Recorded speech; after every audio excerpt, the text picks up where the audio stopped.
There once lived in a town of Persia two brothers, one named Qasim and the other Ali Baba.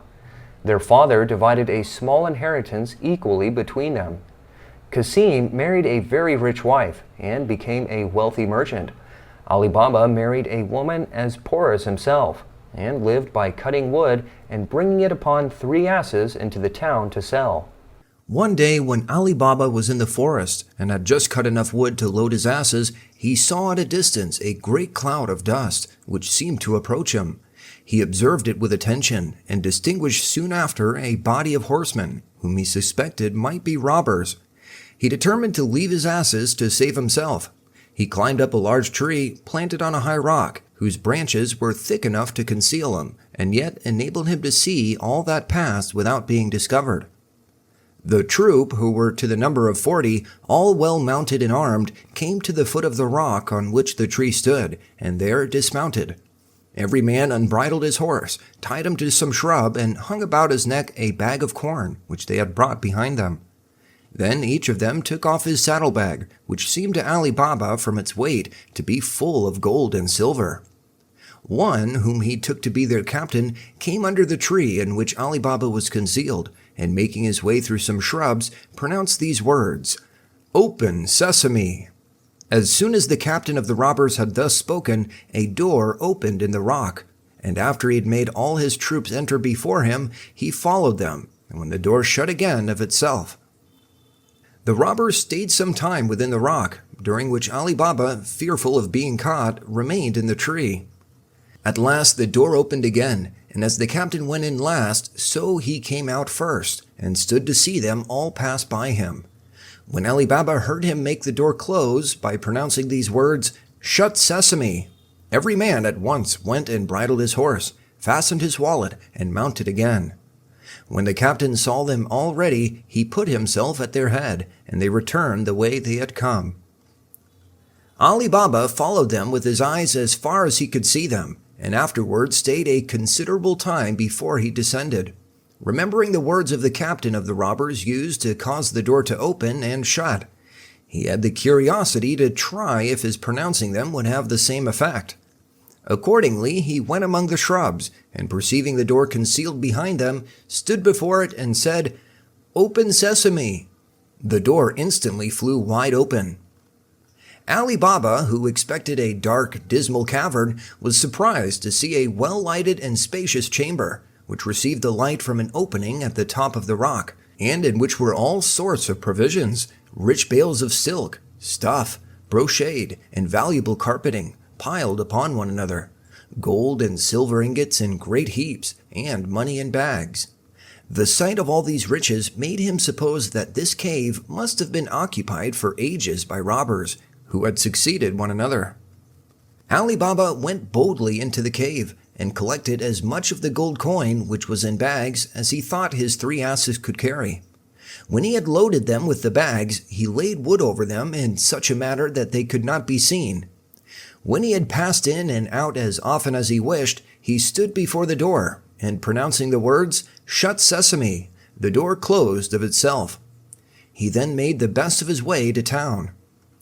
When Ali Baba got home, he drove his asses into a little yard, shut the gates very carefully, threw off the wood that covered the panniers, carried the bags into his house, and ranged them in order before his wife. He then emptied the bags, which raised such a great heap of gold as dazzled his wife's eyes, and then he told her the whole adventure from beginning to end, and, above all, recommended her to keep it a secret. The wife rejoiced greatly at their good fortune, and would count all the gold piece by piece. "Wife," replied Ali Baba, "you do not know what you undertake when you pretend to count the money. You will never have done. I will dig a hole and bury it. There is no time to be lost." "You are in the right, husband," replied she, "but let us know, as nigh as possible, how much we have. I will borrow a small measure, and measure it while you dig the hole." Away the wife ran to her brother-in-law Qasim, who lived just by, and addressing herself to his wife, desired that she lend her a measure for a little while. Her sister-in-law asked whether she would have a great or a small one. The other asked for a small one. She bade her stay a little, and she would readily fetch one. The sister-in-law did so, but as she knew Ali Baba's poverty, she was curious to know what sort of grain his wife wanted to measure, and artfully putting some suet at the bottom of the measure, brought it to her, with an excuse that she was sorry that she had made her stay so long, but that she could not find it sooner. Ali Baba's wife went home, set the measure upon the heap of gold, filled it, and emptied it often upon the sofa, till she had done, when she was very well satisfied to find the number of measures amounted to so many as they did, and went to tell her husband, who had almost finished digging the hole. When Ali Baba was burying the gold, his wife, to show her exactness and diligence to her sister-in-law, carried the measure back again, but without taking notice that a piece of gold had stuck to the bottom. "Sister," said she, giving it to her again, "you see that I have not kept your measure long. I am obliged to you for it, and return it with thanks." As soon as Ali Baba's wife was gone, Cassim looked at the bottom of the measure, and was in inexpressible surprise to find a piece of gold sticking to it. Envy immediately possessed her breast. "What?" said she. "Has Ali Baba gold so plentiful as to measure it? Whence has he all this wealth?" Cassim, her husband, was at his counting house. When he came home, his wife said to him, "Cassim, I know you think yourself rich, but Ali Baba is infinitely richer than you. He does not count his money, but measures it." Cassim desired her to explain the riddle, which she did, by telling him the stratagem she had used to make the discovery, and showed him the piece of money, which was so old that they could not tell in what prince's reign it was coined. Cassim, after he had married the rich widow, had never treated Ali Baba as a brother, but neglected him. And now, instead of being pleased, he conceived a base envy at his brother's prosperity. He could not sleep all that night, and went to him in the morning before sunrise. "Ali Baba," said he, "I am surprised at you. You pretend to be miserably poor, and yet you measure gold. My wife found this at the bottom of the measure you borrowed yesterday." By this discourse, Ali Baba perceived that Cassim and his wife, through his own wife's folly, knew what they had so much reason to conceal. But what was done could not be undone. Therefore, without showing the least surprise or trouble, he confessed all, and offered his brother part of his treasure to keep the secret. "I expect as much," replied Cassim haughtily, "but I must know exactly where this treasure is, and how I may visit it myself when I choose. Otherwise, I will go and inform against you, and then you will not only get no more, but will lose all you have, and I shall have a share for my information." Ali Baba told him all he desired, even to the very words he was to use to gain admission into the cave. Cassim rose the next morning long before the sun, and set out to the forest with 10 mules bearing great chests, which he designed to fill, and followed the road which Ali Baba had pointed out to him.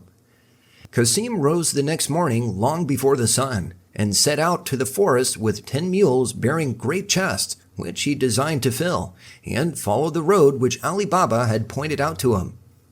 He was not long before he reached the rock, and found out the place, by the tree and other marks which his brother had given him. When he reached the entrance of the cavern, he pronounced the words, "Open sesame!"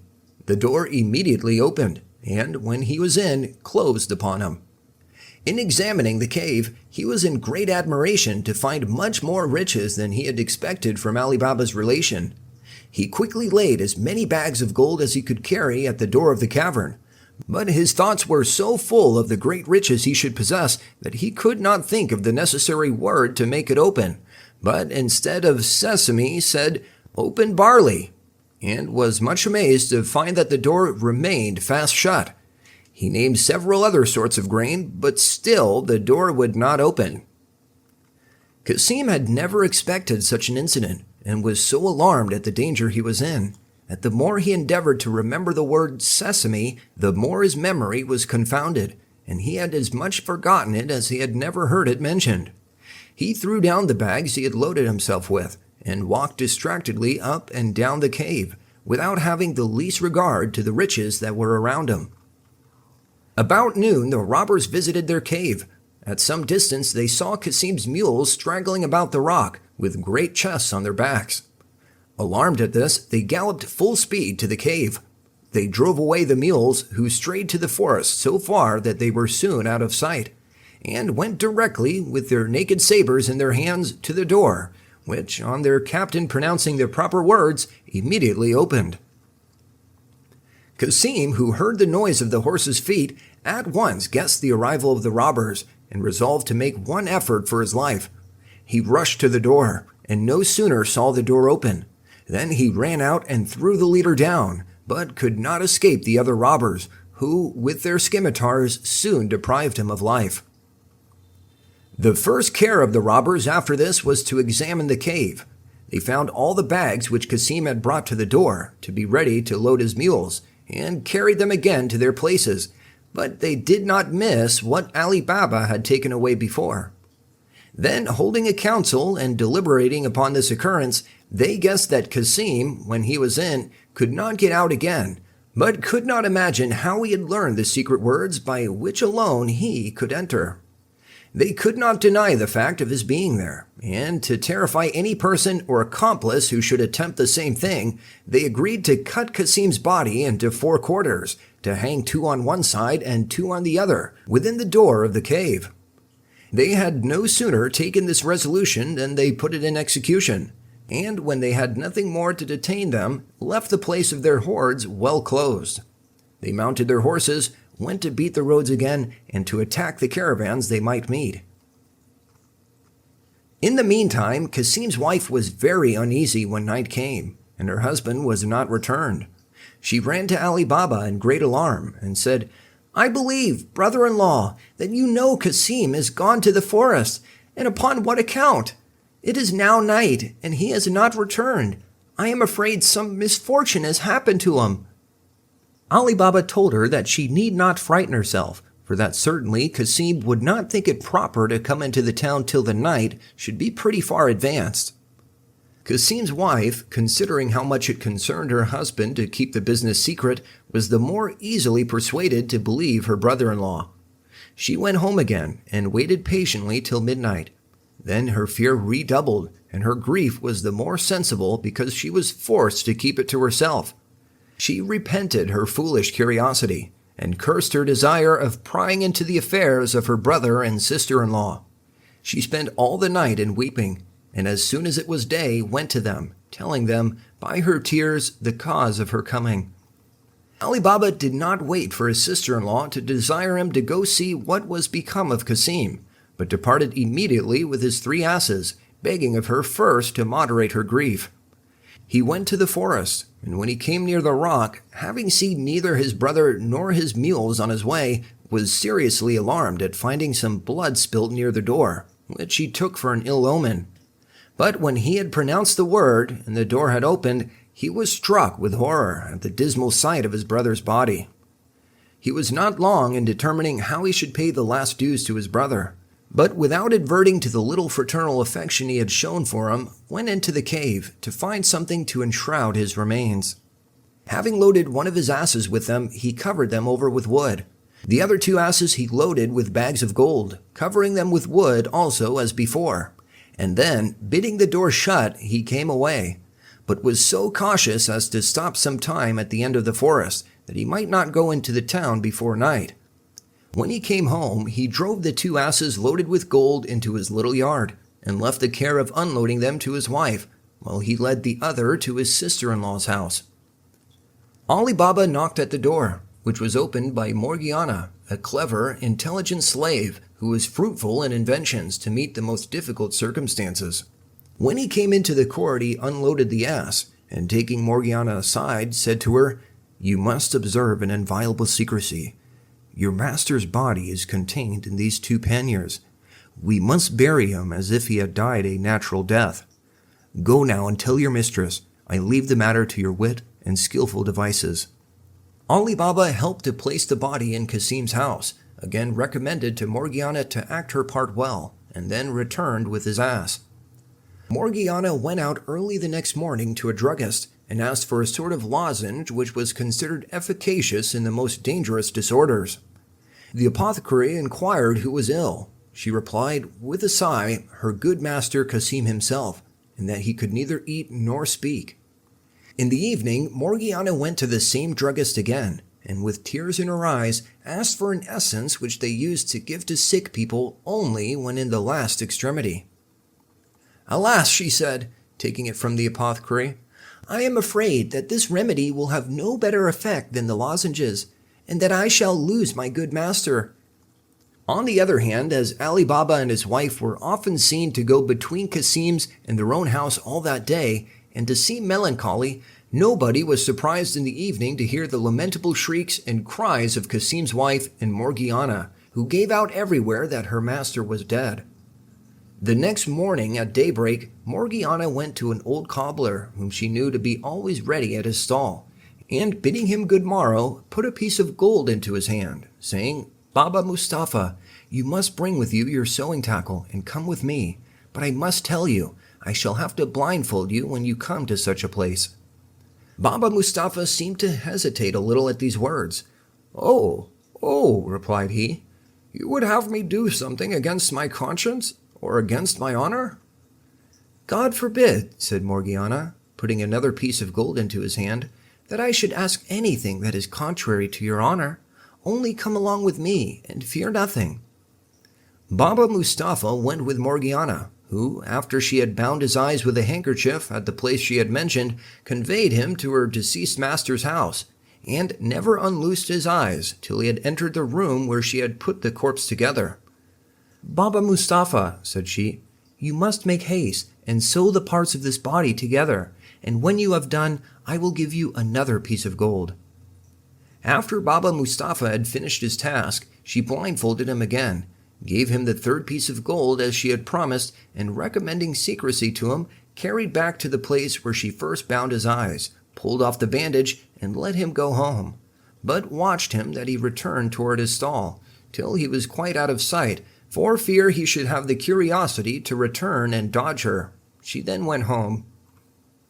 Morgiana, on her return, warmed some water to wash the body, and at the same time Ali Baba perfumed it with incense, and wrapped it in the burying clothes with the accustomed ceremonies. Not long after, the proper officer brought the bier, and when the attendants of the mosque, whose business it was to wash the dead, offered to perform their duty, she told them it was done already. Shortly after this, the imam and the other ministers of the mosque arrived. 4 neighbors carried the corpse to the burying ground, following the imam, who recited some prayers. Ali Baba came after with some neighbors, who often relieved the others in carrying the bier to the burying ground. Morgiana, a slave to the deceased, followed in the procession, weeping, beating her chest, and tearing her hair, uttering lamentable cries with the women of the neighborhood, who came, according to custom, during the funeral, and, joining their lamentations with hers, filled the quarter far and near with sounds of sorrow. In this manner, Kasim's melancholy death was concealed and hushed up between Ali Baba, his widow, and Morgiana, his slave, with so much contrivance that nobody in the city had the least knowledge or suspicion of the cause of it. 3 or 4 days after the funeral, Ali Baba removed his few goods openly to his sister's house, in which it was agreed that he should in future live, but the money he had taken from the robbers he conveyed thither by night.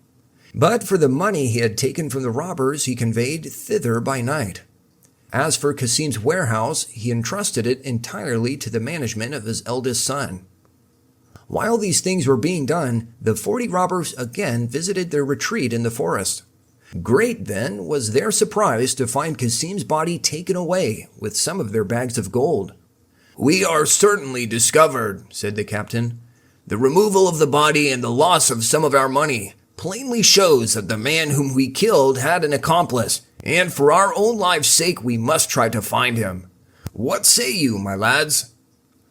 All the robbers unanimously approved of the captain's proposal. "Well," said the captain, "one of you, the boldest and most skillful among you, must go into the town, disguised as a traveler and a stranger, to try if he can hear any talk of the man whom we have killed, and endeavor to find out who he was and where he lived. This is a matter of the first importance, and for fear of any treachery I propose that whoever undertakes this business without success, even though the failure arises only from an error of judgment, shall suffer death." Without waiting for the sentiments of his companions, one of the robbers started up and said, I submit to this condition, and I think it an honor to expose my life to serve the troop." After this robber had received great commendations from the captain and his comrades, he disguised himself so that nobody would take him for what he was, and taking his leave of the troop that night, he went into the town just at daybreak. He walked up and down, till accidentally he came to Baba Mustafa's stall, which was always open before any of the shops.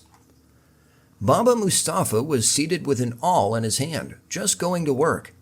The robber saluted him, bidding him good morrow, and perceiving that he was old, said, "Honest man, you begin to work very early. Is it possible that one of your age can see so well? I question, even if it were somewhat lighter, whether you could see to stitch." "You do not know me," replied Baba Mustafa. "For old as I am, I have extraordinary good eyes, and you will not doubt it when I tell you that I sewed the body of a dead man together, in a place where I had not so much light as I have now."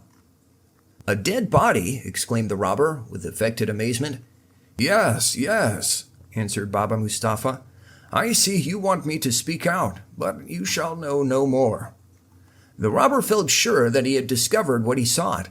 He pulled out a piece of gold, and putting it into Baba Mustafa's hand, said to him, "I do not want to learn your secret, though I can assure you you might safely trust me with it. The only thing I desire of you is to show me the house where you stitched up the dead body." "If I were disposed to do you that favor," replied Baba Mustafa, "I assure you I cannot. I was taken to a certain place, whence I was led blindfold to the house, and afterward brought back in the same manner. You see, therefore, the impossibility of my doing what you desire." "Well," replied the robber, "you may, however, remember a little of the way that you were led blindfold. Come, let me blind your eyes at the same place. We will walk together. Perhaps you may recognize some part. And as everyone should be paid for his trouble, here is another piece of gold for you. Gratify me in what I ask you." So saying, he put another piece of gold into his hand. The 2 pieces of gold were great temptations to Baba Mustafa. He looked at them a long time in his hand, without saying a word, but at last he pulled out his purse and put them in. "I cannot promise," said he to the robber, "that I can remember the way exactly, but since you desire, I will try what I can do." At these words, Baba Mustafa rose up, to the great joy of the robber, and led him to the place where Morgiana had bound his eyes. "It was here," said Baba Mustafa. "I was blindfolded, and I turned this way."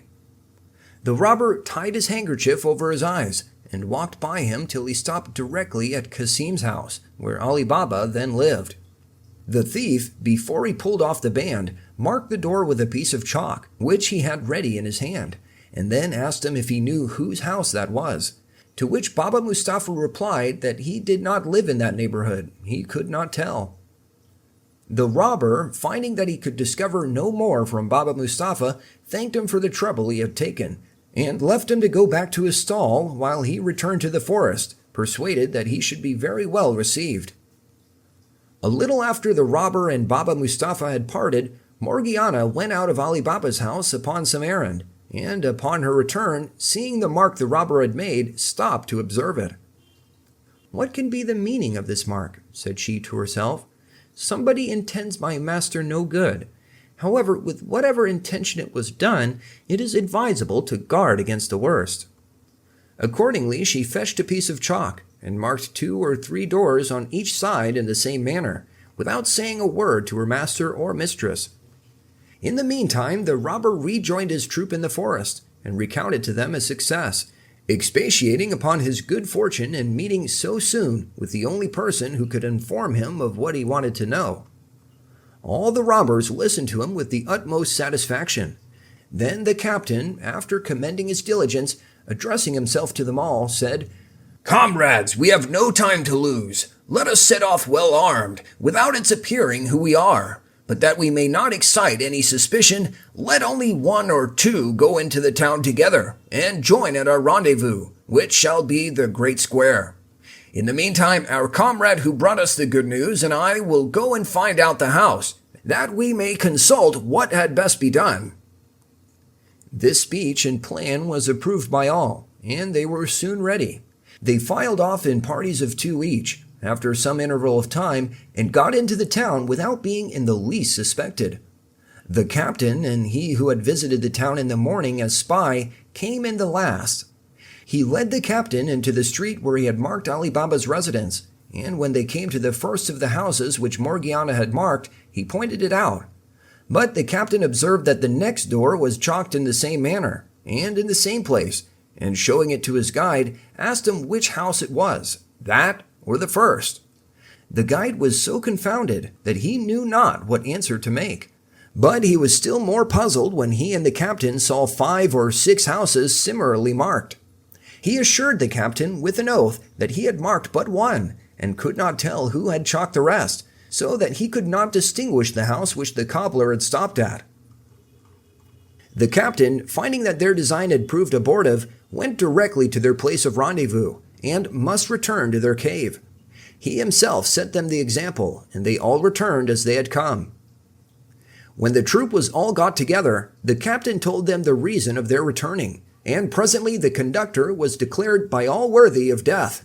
He condemned himself, acknowledging that he ought to have taken better precaution, and prepared to receive the stroke from him who was appointed to cut off his head.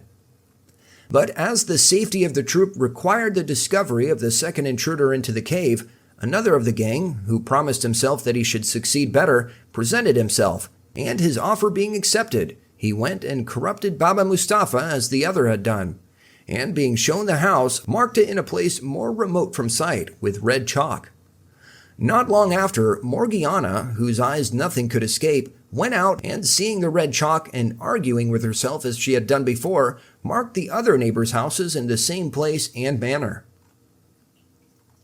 The robber, on his return to his company, valued himself much on the precaution he had taken, which he looked upon as an infallible way of distinguishing Ali Baba's house from the others, and the captain and all of them thought it must succeed.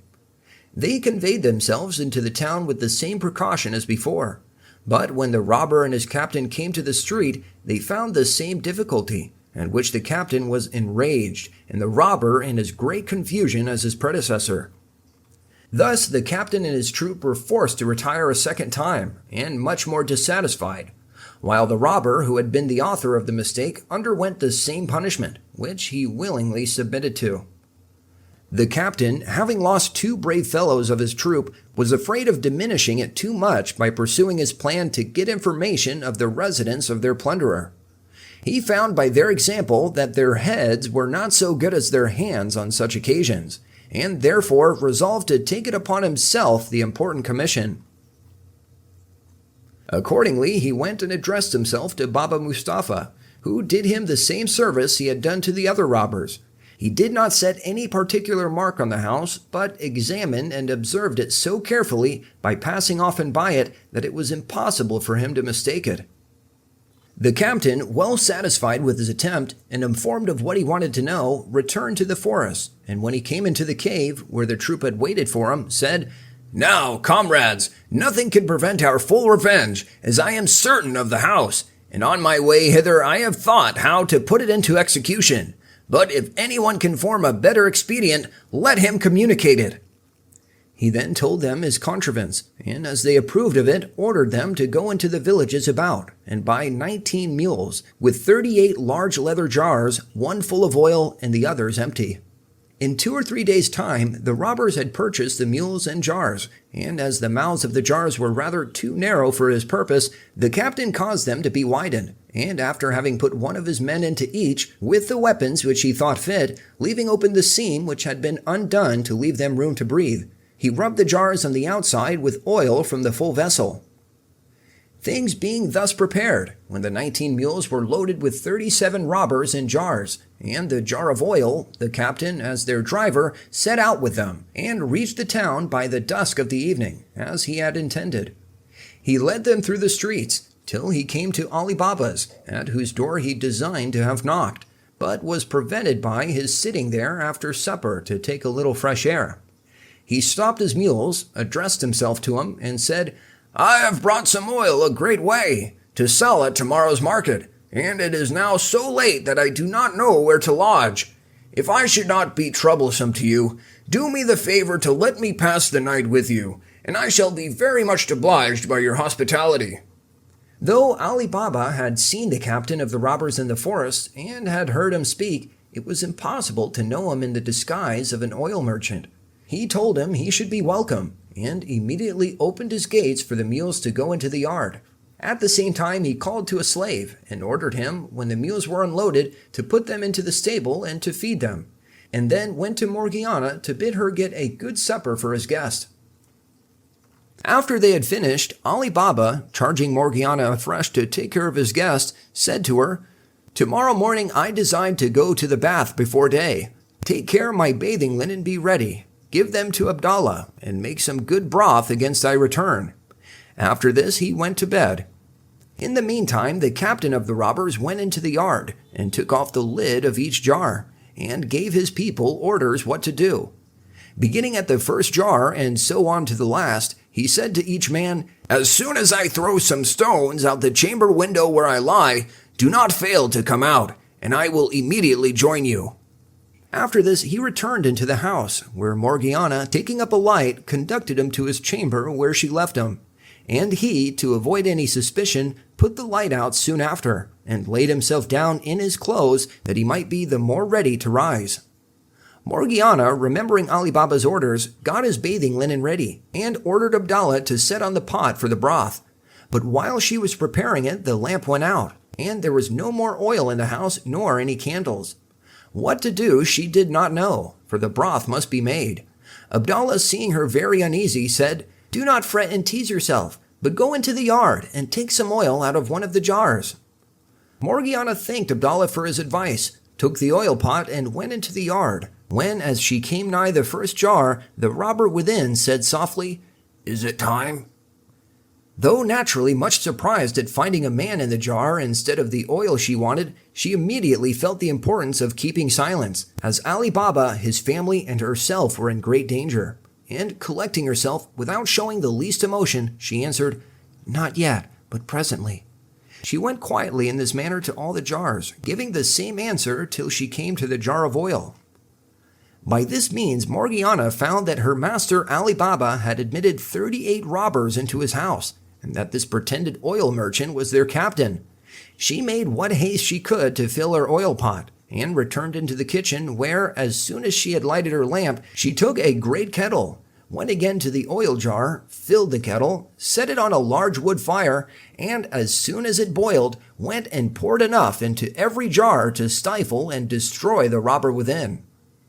When this action, worthy of the courage of Morgiana, was executed without any noise, as she had projected, she returned into the kitchen with the empty kettle, and having put out the great fire she had made to boil the oil, and leaving just enough to make the broth, put out the lamp also, and remained silent, resolving not to go to rest till, through a window of the kitchen which opened into the yard, she had seen what might follow. She had not waited long before the captain of the robbers got up, opened the window, and, finding no light and hearing no noise or anyone stirring in the house, gave the appointed signal by throwing little stones, several of which hit the jars, as he doubted not by the sound they gave. He then listened, but not hearing or perceiving anything whereby he could judge that his companion stirred, he began to grow very uneasy, threw stones again a second time and also a third time, and could not comprehend the reason that none of them should answer his signal. Much alarmed, he went softly down into the yard, and going to the first jar, while asking the robber, whom he thought alive, if he was in readiness, smelt the hot boiled oil, which sent forth a steam out of the jar. Hence he knew that his plot to murder Ali Baba and plunder his house was discovered. Examining all the jars, one after one, he found that all his gang were dead, and, enraged to despair at having failed in his design, he forced the lock of a door that led from the yard to the garden, and, climbing over the walls, made his escape. When Morgiana saw him depart, she went to bed, satisfied and pleased to have succeeded so well in saving her master and family. Ali Baba rose before day, and, followed by his slave, went to the baths, entirely ignorant of the important event which had happened at home.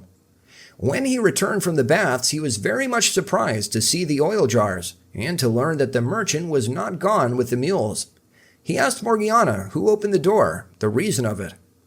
"My good master," answered she, "God preserve you and all your family. You will be better informed of what you wish to know when you have seen what I have to show you, if you will follow me." As soon as Morgiana had shut the door, Ali Baba followed her, when she requested him to look into the first jar and see if there was any oil. Ali Baba did so, and seeing a man, started back in alarm and cried out. "Do not be afraid," said Morgiana. "The man you see there can neither do you nor anybody else any harm. He is dead." "Ah, Morgiana," said Ali Baba, "what is it you show me? Explain yourself." "I will," replied Morgiana. "Moderate your astonishment, and do not excite the curiosity of your neighbors, for it is of great importance to keep this affair secret. Look into all the other jars." Ali Baba examined all the other jars, one after another, and when he came to that which had the oil in it, found it prodigiously sunk, and stood for some time motionless, sometimes looking at the jars and sometimes at Morgiana, without saying a word, so great was his surprise. At last, when he had recovered himself, he said, "And what has become of the merchant?" "Merchant?" answered she. "He is as much one as I am. I will tell you who he is, and what has become of him, but you had better hear the story in your own chamber, for it is time for your health that you had had your broth after your bathing." Morgiana then told him all she had done, from the first observing the mark upon the house to the destruction of the robbers and the flight of their captain. On hearing of these brave deeds from the lips of Morgiana, Ali Baba said to her, "God, by your means, has delivered me from the snares of these robbers laid for my destruction. I owe therefore my life to you, and for the first token of my acknowledgement, I give you your liberty from this moment, till I could complete your recompense as I intend." Ali Baba's garden was very long, and shaded at the farther end by a great number of large trees. Near these, he and the slave Abdallah dug a trench, long and wide enough to hold the bodies of the robbers. And as the earth was light, they were not long in doing it. When this was done, Ali Baba hid the jars and weapons. As he had no occasion for the mules, he sent them at different times to be sold in the market by his slave. While Ali Baba was taking these measures, the captain of the 40 robbers returned to the forest with unconceivable mortification. He did not stay long. The loneliness of the gloomy cavern became frightful to him. He determined, however, to avenge the death of his companions, and to accomplish the death of Ali Baba. For this purpose he returned to the town, and took a lodging in a khan, disguising himself as a merchant in silks. Under this assumed character, he gradually conveyed a great many sorts of rich stuffs and fine linen to his lodging from the cavern, but with all the necessary precautions to conceal the place whence he brought them. In order to dispose of the merchandise, when he had thus amassed them together, he took a warehouse, which happened to be opposite to Kasim's, which Ali Baba's son had occupied since the death of his uncle. He took the name of Cogia Hussein, and as a newcomer was, according to custom, extremely civil and complacent to all the merchants his neighbors. Ali Baba's son was, from his vicinity, one of the first to converse with Cogia Hussein, who strove to cultivate his friendship more particularly.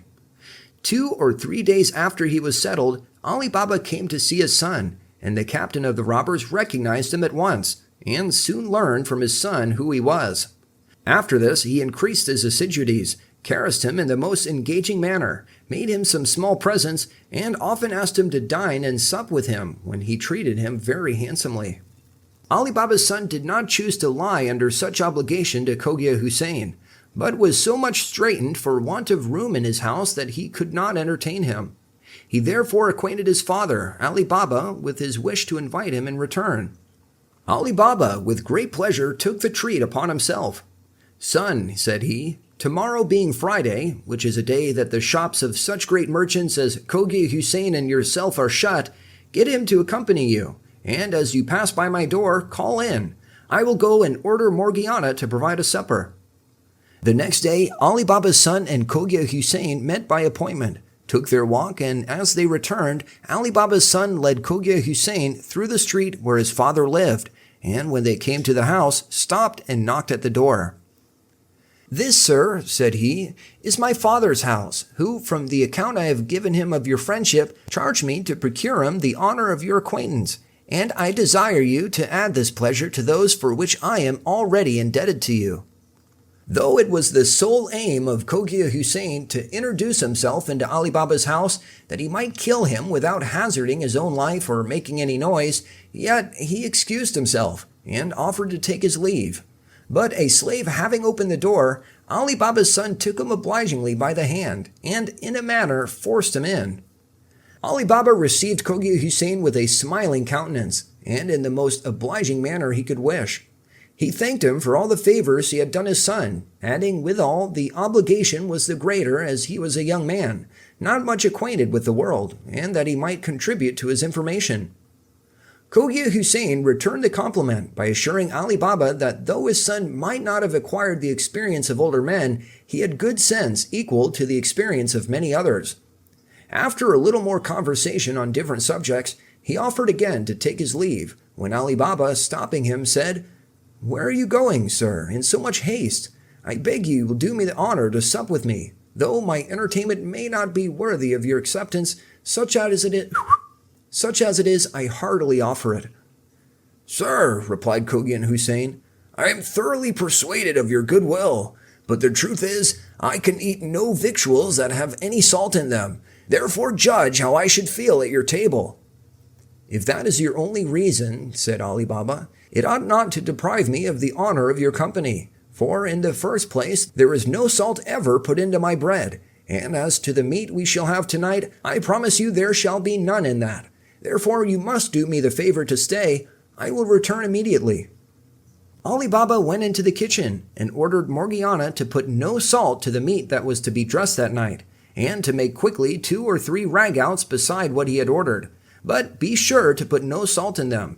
Morgiana, who was always ready to obey her master, could not help being surprised at his strange order. "Who is this strange man," said she, "who eats no salt with his meat? Your supper will be spoiled if I keep it back so long." "Do not be angry, Morgiana," replied Ali Baba. "He is an honest man, therefore do as I bid you." Morgiana obeyed, though with no little reluctance, and had a curiosity to see this man who ate no salt. To this end, when she had finished what she had to do in the kitchen, she helped Abdallah to carry up the dishes, and looking at Cogia Hussein, she knew him at first sight, notwithstanding his disguise, to be the captain of the robbers, and examining him very carefully, perceived that he had a dagger under his garment. "I am not in the least amazed," said she to herself, "that this wicked man, who is my master's greatest enemy, would eat no salt with him, since he intends to assassinate him, but I will prevent him." Morgiana, while they were at supper, determined in her own mind to execute one of the boldest acts ever meditated. When Abdallah came for the dessert of fruit, and had put it in with the wine and glasses before Ali Baba, Morgiana retired, dressed herself neatly with a suitable headdress like a dancer, girded her waist with a silver-girt girdle, to which there hung a poniard with a hilt and a guard of the same metal, and put a handsome mask on her face. When she had thus disguised herself, she said to Abdallah, "Take your tabor, and let us go and divert our master and his son's friend, as we do sometimes when he is alone." Abdallah took his tabor, and played all the way into the hall before Morgiana, who, when she came to the door, made a low obeisance by way of asking leave to exhibit her skill. Abdallah took his tabor, and played all the way into the hall before Morgiana, who, when she came to the door, made a low obeisance by way of asking leave to exhibit her skill, while Abdallah left off playing. "Come in, Morgiana," said Ali Baba, "and let Cogia Hussein see what you can do, that he may tell us what he thinks of your performance." Cogia Hussein, who did not expect this diversion after supper, began to fear that he should not be able to take advantage of the opportunity he thought he had found, but hoped, if he now missed his aim, to secure it another time by keeping up a friendly correspondence with the father and son. Therefore, though he could have wished Ali Baba would have declined the dance, he pretended to be obliged to him for it, and had the complaisance to express his satisfaction at what he saw, which pleased his host. As soon as Abdallah saw that Ali Baba and Cogia Hussein had done talking, he began to play on the tabor, and accompanied it with an air, to which Morgiana, who was an excellent performer, danced in such a manner that would have created admiration in any company. After she had danced several dances with much grace, she drew the poniard and, holding it in her hand, began a dance in which she outdid herself by the many different figures, light movements, and the surprising leaps and wonderful exertions with which she accompanied it. Sometimes she presented the poniard to one breast, sometimes to another, and oftentimes seemed to strike her own. At last she snatched the tabor from Abdallah with her left hand, and holding the dagger in her right, presented the other side of the tabor, after the manner of those who get a livelihood by dancing, and solicit the liberality of the spectators. Ali Baba put a piece of gold into the tabor, as did also his son, and Cogia Hussein, seeing that she was coming to him, had pulled his purse out of his bosom to make her a present. But while she was putting his hand into it, Morgiana, with a courage and resolution worthy of herself, plunged the poniard into his heart. Ali Baba and his son, shocked at this action, cried out aloud. "Unhappy woman!" exclaimed Ali Baba. "What have you done to ruin me and my family?" "It was to preserve, not to ruin you," answered Morgiana. "For see here," continued she, opening the pretended Cogia Hussein's garment and showing the dagger, "what an enemy you had entertained. Look well at him, and you will find him to be both the fictitious oil merchant and the captain of the gang of 40 robbers. Remember, too, that he would eat no salt with you, and what would you have more to persuade you of his wicked design? Before I saw him, I suspected him as soon as you told me you had such a guest. I knew him, and you now find that my suspicion was not groundless." Ali Baba, who immediately felt the new obligation he had to Morgiana for saving his life a second time, embraced her. "Morgiana," said he, "I gave you your liberty, and then promised you that my gratitude should not stop there, but that I would soon give you higher proofs of its sincerity, which I now do by making you my daughter-in-law." Then, addressing himself to his son, he said, "I believe you, son, to be a dutiful child, that you will not refuse Morgiana for your wife. You see that Cogia Hussein sought your friendship with a treacherous design to take away my life, and if he had succeeded, there is no doubt he would have sacrificed you also to his revenge. Consider that by marrying Morgiana, you marry the preserver of my family and your own." The son, far from showing any dislike, readily consented to the marriage, not only because he would not disobey his father, but also because it was agreeable to his inclination. After this, they thought of burying the captain of the robbers with his comrades, and did it so privately that nobody discovered their bones till many years after, when no one had any concern in the publication of this remarkable history. A few days afterward, Ali Baba celebrated the nuptials of his son and Morgiana with great solemnity, a sumptuous feast, and the usual dancing and spectacles, and had the satisfaction to see that his friends and neighbors, whom he invited, had no knowledge of the true motives of the marriage, but that those who were not unacquainted with Morgiana's good qualities commended his generosity and goodness of heart. Ali Baba did not visit the robber's cave for a whole year, as he supposed the other two, whom he could get no account of, might be alive. At the year's end, when he found they had not made any attempt to disturb him, he had the curiosity to make another journey. He mounted his horse, and when he came to the cave, he alighted, tied his horse to a tree, and approaching the entrance, pronounced the words, "Open sesame," and the door opened. He entered the cavern, and by the condition he found things in, judged that nobody had been there since the captain had fetched the goods for his shop. From this time, he believed he was the only person in the world who had the secret of opening the cave, and that all the treasure was at his sole disposal. He put as much gold into his saddlebag as his horse would carry and returned to town. Some years later, he carried his son to the cave and taught him the secret, which he handed down to his posterity, who, using their good fortune with moderation, lived in great honor and splendor.